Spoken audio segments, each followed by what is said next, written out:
Hello friends, price action Telugu ఛానల్లోకి మన మిత్రులందరికీ స్వాగతం. ఈరోజు డిసెంబర్ 17వ తారీఖు మంగళవారం.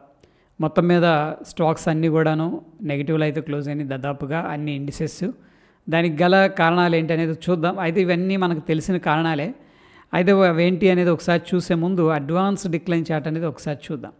ఇక్కడ మనం అబ్జర్వ్ చేస్తే మార్నింగ్ నుంచి కూడా పడిపోతున్న స్టాక్స్ ఎక్కువగా కనిపించినాయి. బట్ ఫస్ట్ 5-10 మినిట్స్ మాత్రం బులిష్ స్టాక్స్ ఎక్కువ ఉన్నాయి. దాని తర్వాత అన్నీ కూడా బేరిష్ స్టాక్స్ పెరిగిపోయాయి. ఎండ్ ఆఫ్ ద డే మనం చూసుకున్నట్టయితే 115 కంపెనీలు మాత్రం గ్రీన్లో ఉన్నాయి. మిగతా 383 కంపెనీలు అయితే నెగిటివ్లో క్లోజ్ అయినాయి అని చెప్పేసి చెప్పుకోవచ్చు. ఇక టాటా మోటార్స్ వీళ్ళకి ఏంటంటే ఉత్తరప్రదేశ్ స్టేట్ నుంచి బస్సులు ఆర్డర్ అనేది చేయమని చెప్పేసి రావడం జరిగింది. సో మొత్తం మీద ఇప్పటిదాకా వీళ్ళకి 3500 బస్సులు యూపీ స్టేట్ నుంచి ఆర్డర్ అనేది వచ్చిందనమాట. ఓకే, ఇది పాజిటివ్ అని చెప్పేసి చెప్పుకోవచ్చు వాళ్ళకి. అయితే ఫ్రెండ్స్, ఇక్కడ టాటా మోటార్స్ మాత్రం హీట్లో ఉంది, మిగతావన్నీ కూడా పర్లేదు అన్నమాట, ఎంతో కొంత రికవర్ అవుతున్నాయి. అవి ఎందుకు ఏంటి అనేది చూస్తే రీజన్స్ ఏంటంటే మెయిన్గా జాగ్వార్ ఏదైతే ఉందో వాటిల్లో అంత సేల్స్ అనేది రావట్లేదు. ఆ యొక్క వెహికల్స్ ఏవైతే ఉన్నాయో అవన్నీ కూడా డిస్కౌంట్లో వీళ్ళు ఆఫర్ పెట్టడం అనేది జరిగింది. సో స్ట్రాంగ్ కాంపిటీషన్ అనేది రావడం జరిగింది. నెక్స్ట్ ఏంటంటే ఈ యొక్క మహీంద్రా వాళ్ళు కొత్త మోడల్స్తో బయటికి రావడం. దాని తర్వాత నెక్స్ట్ మారుతి సుజుకి వాళ్ళు ఏంటంటే ఎస్యూవీస్ కూడా రిలీజ్ చేస్తున్నారన్నమాట జనవరి తర్వాత. సో ఇదంతా కాంపిటీషన్ స్ట్రాంగ్గా ఉండడం అండ్ జాగ్వార్ సేల్స్ అనేది తగ్గిపోవడం అనేది ఈ కంపెనీ కొద్దిగా ప్రెషర్లో ఉందని చెప్పేసి చెప్పుకోవచ్చు. రెస్ట్ ఆఫ్ ద థింగ్స్ ఏంటంటే కంపెనీ బాగానే చేస్తుంది, కానీ బట్ టఫ్ కాంపిటీషన్ అనేది రావడం జరిగింది. ఇక ఫ్రెండ్స్, మనకి ఈ యొక్క హోటల్స్ కానీ టూరిజం ఏవైతే ఉన్నాయో ట్రావెల్కి సంబంధించిన స్టాక్స్ సిగ్నిఫికెంట్గా ఈ మధ్యకాలంలో మొమెంటం అనేది సంతరించుకున్నాయి.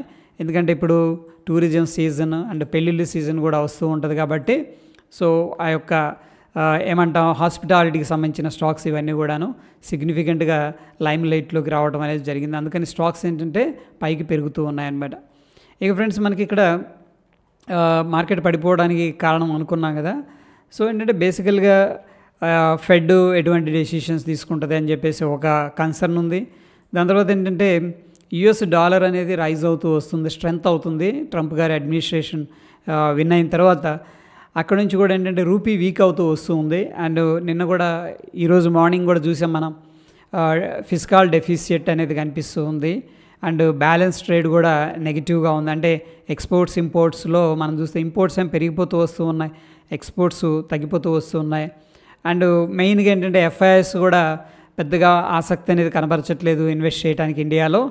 నెక్స్ట్ ఏంటంటే బ్లూ చిప్ కంపెనీస్లో కూడా సెల్లింగ్ అనేది జరుగుతూ ఉంది. సో ఇది రీజన్ అయితే అది పడుతుంది కాబట్టి మార్కెట్ పడుతుంది. ఇది వన్ ఆఫ్ ద రీజన్ అని చెప్పేసి మనం ఏం చెప్పుకోలేము. ఎందుకంటే మార్కెట్ పడుతుంది అంటే అవన్నీ కూడా సెల్లింగ్ అనేది చేస్తున్నారని చెప్పేసి చెప్పుకోవచ్చు. అయితే ఫ్రెండ్స్, ఇక బ్యాంక్ ఆఫ్ జపాన్ ఏదైతే ఉందో వాళ్ళు 18-19లో వడ్డీ రేట్ల గురించి మళ్ళీ ఏంటంటే వాళ్ళు ఒక కన్సర్న్ అనేది తీసుకోవడం జరుగుతుంది. సో వాళ్ళు కూడా వడ్డీ రేట్లు పెంచడం కానీ అలా జరగవచ్చు అనమాట, వాళ్ళ యొక్క కరెన్సీని స్టేబుల్గా ఉంచడానికి. అండ్ గ్లోబల్గా కూడా మనకి మిక్స్డ్ కాంటెక్స్ట్ అనేది కనిపిస్తుంది. కాబట్టి ఇవన్నీ మనకు తెలిసినవే. ఎఫ్ఐఎస్ పెద్దగా లేరు అండ్ ఫెడ్ అవుట్కమ్ కోసం అందరూ కూడా వెయిట్ చేస్తూ ఉన్నారు, రూపీ వీక్గా ఉందని చెప్పేసి. But anyhow these are the ఫ్యాక్టర్స్ని మనం కోరిలేట్ చేసుకుంటున్నాం. ఇక స్టాక్ ఓరియంటెడ్గా మనం చూస్తే ఓరియానా పవర్ అనేది 10,000 కాంట్రాక్ట్ అనేది మాటలు జరుగుతున్నాయి అన్నమాట. అంటే ఫస్ట్ టాక్ జరుగుతూ ఉందన్నమాట. ఎవరితో? రాజస్థాన్ గవర్నమెంట్తో. వాళ్ళు వీళ్ళకి ఆర్డర్ ఇవ్వాలని చెప్పేసి ఆ వర్త్ వచ్చేసరికి 10,000 కోట్లు. బట్ ఇవన్నీ కూడా ఇంకా కన్ఫర్మ్ అవ్వలేదు. బట్ ప్రస్తుతం ఏంటంటే చర్చ అంటాం కదా, అటువంటిది అయితే జరుగుతూ ఉంది. ఇక గ్రావిటా ఇండియా అనేది ఈరోజు సిగ్నిఫికెంట్గా 7% అనేది పెరగడం జరిగింది. వీళ్ళేంటంటే 1,000 కోట్ల రూపాయలు అనేది క్యూఐపి క్వాలిఫైడ్ ఇన్స్టిట్యూషనల్ ప్లేస్మెంట్ ద్వారా ఆర్జించాలని చెప్పేసి ప్లాన్ చేస్తూ ఉన్నారు. అంటే ఫండ్ రైజ్ అంటారు, సింపుల్గా ఆర్జించడం కాదు. సో క్వాలిఫైడ్ ఇన్స్టిట్యూషనల్ ప్లేస్మెంట్స్ అంటే ఎవరైతే పెద్ద పెద్ద ఇన్స్టిట్యూషన్స్ ఉంటాయో వాళ్ళకి షేర్స్ ఇవ్వటం, ఓకే, వాళ్ళ దగ్గర నుంచి డబ్బులు తీసుకోవడం అనమాట. ఆ పెద్ద పెద్ద ఇన్వెస్టర్స్ ఎందుకు బై చేస్తారంటే డెఫినెట్గా ఈ కంపెనీకి భవిష్యత్తు బాగుంటుంది, ఫ్యూచర్లో గ్రోత్ కనబరిచిద్ది, మంచి రిజల్ట్స్ అనౌన్స్ చేస్తుంది, మంచి బిజినెస్ చేస్తుందని ట్రస్ట్ ఉంటుంది. కాబట్టి వాళ్ళు ఏంటంటే షేర్స్ అనేది బై చేస్తూ ఉంటారు. అందుకని పాజిటివ్గా మనం కన్సిడర్ చేసుకోవచ్చు. ఇక నెక్స్ట్ వచ్చేసరికి జొమాటో, స్విగ్గీ అనేది సిగ్నిఫికెంట్గా రైజ్ అవుతూ వస్తున్నాయి ఫ్రెండ్స్. ఏంటంటే జిఎస్టీ కౌన్సిల్ ఏం చేస్తుందంటే ప్రాబబ్లీ వీటి మీద ఏదైతే ఫుడ్ డెలివరీ ఉందో, ఓకే, ఆన్లైన్ ఫుడ్ డెలివరీ, దాని మీద ట్యాక్స్ అనేది తగ్గించాలి అని చెప్పేసి అంటూ ఉన్నారు. ఫుడ్ ఇన్ఫ్లేషన్ ఇవన్నీ కూడా రైజ్ అవుతూ ఉన్నాయి. సో ప్రాబబ్లీ ఏంటంటే ఆ న్యూస్ అనేది పాజిటివ్గా మార్కెట్స్ అనేది తీసుకున్నాయని చెప్పేసి చెప్పుకోవచ్చు. ఇక ఫ్రెండ్స్, రీసెంట్గా లిస్ట్ అయిన ఎన్విరో ఇన్ఫ్రా ఇంజనీర్స్ లిమిటెడ్ అనేది సిగ్నిఫికెంట్గా రైజ్ అవుతూ వస్తుంది. కన్సిక్యూటివ్గా అంటే వరుసగా 5 రోజులు అనేది విన్ అయిందనమాట ఈ స్టాక్. అంటే గ్రీన్లో సిగ్నిఫికెంట్గా క్లోజ్ అయింది. సిప్లా షేర్స్ వచ్చేసరికి ఈరోజు 2% అనేది ఇంక్రీజ్ అవ్వడం జరిగింది. కొటాక్ వీళ్ళు ఏం చేశారంటే బై రేటింగ్ అనేది ఇచ్చారు. ఇక్కడ నుంచి కూడా స్టాక్లో 19% అనేది పైకి వెళ్ళే స్కోప్ ఉందని చెప్పేసి వాళ్ళు బై రేటింగ్ ఇవ్వడం అనేది పాజిటివ్గా రియాక్ట్ అయింది. ఎఫ్కాన్ ఇన్ఫ్రాస్ట్రక్చర్ షేర్స్ వచ్చేసరికి 5% అనేది పెరగడం అనేది జరిగింది ఫ్రెండ్స్. ఎందుకంటే ఇక్కడ ఇన్వెస్టెక్ అనే వాళ్ళు ఏం చేశారంటే దీనికి బై రేటింగ్ అనేది ఇవ్వడం జరిగింది. సో డెఫినెట్గా ఒక కంపెనీకి అనాలిసిస్ చేసి, ఓకే, బ్రోకరేజ్ సంస్థలు కానీ ఫినాన్షియల్ సంస్థలు కానీ బై అనే రేటింగ్ ఇస్తున్నారంటే డెఫినెట్గా అది పాజిటివ్గా కన్సిడర్ చేసుకుంటారు ఇన్వెస్టర్స్. ఇక ఈ మధ్యకాలంలో రైల్వే స్టాక్స్ అనేది ఆల్ టైమ్ హై నుంచి దగ్గర 60% దాకా కరెక్షన్ అయితే తీసుకుంది ఫ్రెండ్స్. ఈ మధ్యకాలంలో కొద్దిగా బౌన్స్ అయినాయి. అగైన్ ఏంటంటే మార్కెట్స్ బాగాలేదు కాబట్టి వాటిలో కూడా సిగ్నిఫికెంట్గా ప్రాఫిట్ బుకింగ్ అయితే జరుగుతూ వచ్చింది. బట్ స్టిల్ రైల్వే స్టాక్స్ ఏంటంటే మనకి పాజిటివ్గానే కన్సిడర్ చేసుకోవచ్చు. Medium term two long term అని చెప్పేసి చెప్పుకోవచ్చు. ఇక ఫ్రెండ్స్, ఐటీసీ ఏం చేస్తుందంటే వీళ్ళకున్న హోటల్ బిజినెస్ ఏదైతే ఉందో దాన్ని డీమెర్జర్ అనేది ఇంతకుముందే చెప్పేసింది. ఇది జనవరి 1 నుంచి అమల్లోకి రావడం జరుగుతుంది. అంటే ఐటీసీ హోటల్స్ డిఫరెంట్, ఆ business different, and ITC core business అనేది డిఫరెంట్ అని చెప్పేసి చెప్పుకోవచ్చు. ఐపీఓస్ మనం చూసుకున్నట్లయితే ఇంటర్నేషనల్ గెమలాజికల్ ఇన్స్టిట్యూట్ ఇండియా లిమిటెడ్ అనేది ఐపీఓకి రావడం జరిగింది.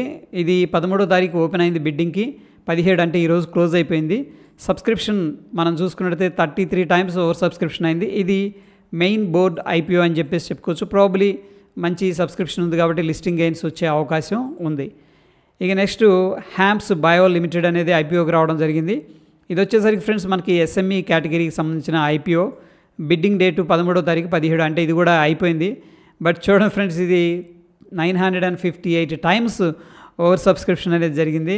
క్రేజీగా ఉన్నారని చెప్పేసి చెప్పుకోవచ్చు ఎస్ఎంఈ ఐపీఓకి. ఎనీహౌ ఇది చూడండి 950, ఇక ఆల్మోస్ట్ 1000 times ఓవర్ సబ్స్క్రిప్షన్ జరిగిందని చెప్పేసి చెప్పుకోవచ్చు.